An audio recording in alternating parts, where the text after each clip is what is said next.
பேரும் ரெண்டு பக்கம் வந்து இப்படி விழுந்துக்கிற ஜில்லு போல் விழுந்தாட்டா. டேய் விட்டக்கூடாது. டேய் யாரோ மூஞ்சிய பிடிச்சுங்க. உங்க தம்பி மூச்சு கொஞ்சம் கம்மியா விட சொல்லு.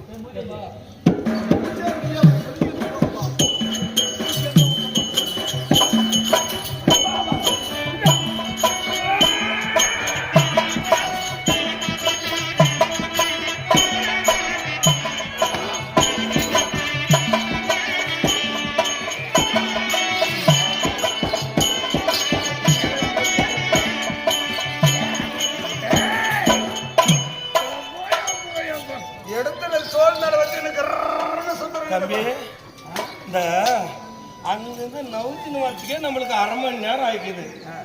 இத தோல் மேல வச்சு சுத்துறானே கிரு கிரு கிரு கிரு கிரு கிரு கிரு சுத்துறா. என்னடா தின்னுமா? நாம எல்லாம் கொல்ல பண்ணிக்கு என்ன தின்றாங்க? அவன் பண்ணிக்கு பெறக்கோய் தின்னாட்டங்குது. என்னடா தின்னுக்குவான் டைல? டேய் டேய் குடி.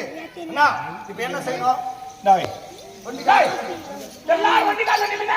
ஏடா நீ என்ன லோடி பா. வண்டி கால்ல நில்லு. ஜேலரசே உங்களுக்கு அடிமை. ஜேலரசே உங்களுக்கு அடிமை. இளவரசே உங்களுக்கு அடிமை என்று சொல்லி அப்படியே வண்டி கால்ல பின்னாடி போங்கடா. பேரரசே துரியோதனா உனக்கு நான் அடிமை. சிற்றரசே துச்சோதனா உங்களுக்கு நான் அடிமை.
அதனால அவனை எப்படி அவனை 56 நாட்டு அரசர்கள் ராஜபீடத்தில் இருக்கிற போது கண்ணாடி மாளிகை ஜலம் என்று பார்த்தால் கண்ணாடி கொள்ள மேடாகவும் மேடு பள்ளமாக வந்தது.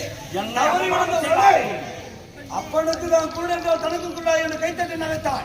அதனால இது உலகமெல்லாம் அவளை பல வேண்டும். அவளை பத்திரிக்கணும். உலகமெல்லாம் சரிக்கணும். என்ன செய்யணும்? 60 அடி ஏற்றி என் வலது கொடை மீது அடே துரியோதனா என்று அண்ணன் மனைவி என்றால் தாய்க்கு சமம் என்று அறியாமல் உனது தம்பியாக விளங்கக்கூடிய துச்சோதனை விடுத்து வலது துணை மீது அமர் என்று சொன்னாயோ, அதே வலது துணை மீது உன் உயிர் இருக்கும்படி பிடி சாபம், பிடி சாபம், பிடி சாபம். உன் வலதுடைய அடுத்து உயிர் போக வரணும். இந்த பாஞ்சால கூந்தல் முடி வரணும். நான் அல்ல ஜன உண்ண மாட்டேன், உண்ண மாட்டேன். இதே சத்தியம். நான் அற்புதம் பேசுகிறேன். அதாவது ஆடினால் தைரி பகவானோட சூதாடு இல்லை என்றால் வாதென்று சொல்லக்கூடிய வாதக்கு வாழ என்ற அண்ணனை அழைத்தா இல்லையா? ஒரு நாளைக்கு உன்னை கொல்ல விட்டோம். ஆட்டுதான் கிடையாது. இதோ தேவனுடைய சத்தியம், சத்தியம்.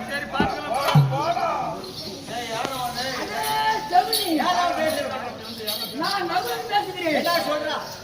நீ எந்த கரத்தால சூதாடினாயோ அந்த விரலை நான் துண்டு துண்டாக வெட்டுகிறேன். இதே தேவரைய சத்தியம், சத்தியம், சத்தியம்.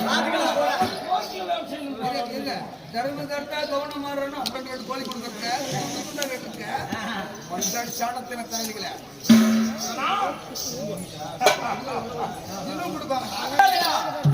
என் கணவராக நிகழக்கூடிய இளைய கதாயுதமாடி வைத்த சபதத்தின் படி உன்னுடைய வடக்கு துடை பிளந்து அந்த துடையில் இருந்து வரக்கூடிய ரத்தம் என்று சொல்லக்கூடிய உதிரத்தை இந்த கூந்தலுக்கு சீப்பாகவும் உன்னுடைய பகிரெலும்பை எடுத்து இந்த கூந்தலுக்கு சீப்பாகவும் உன் பக்த கூட்டல் 16 எடுத்து இந்த கூந்தலுக்கு மல்லிகை பூவாகவும் சூடு வரையிலே இந்த கூந்தலை நான் முடியேன்